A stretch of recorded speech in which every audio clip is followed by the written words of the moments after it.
Nó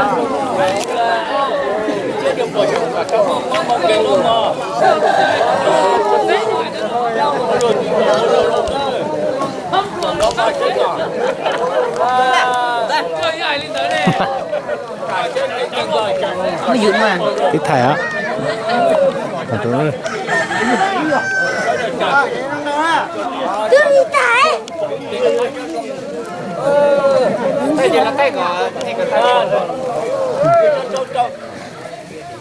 Chân chi đã nói cho nên chỉ biết sang cái tí sợi đó nè.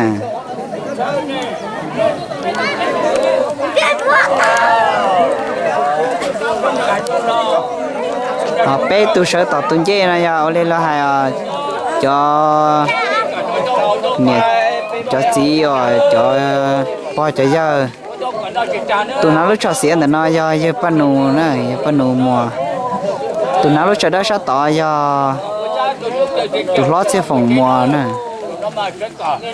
họ tụi tao có mùa nó cho đúng như tụi nó cầu tụi nó giờ bé tụi xí giờ và giờ tụi xí giờ nhân năng nè bé thí à bé thí à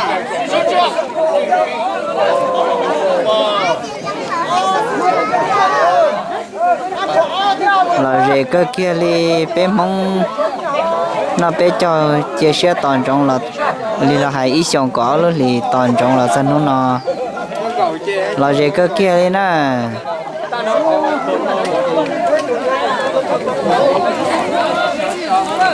tuần ná lúc cho đa ở sơn để nó do dân biết có mùa nè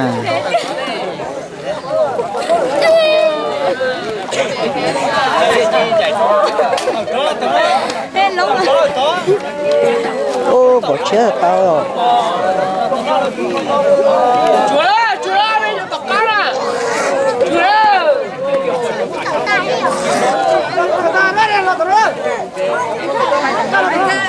Hãy subscribe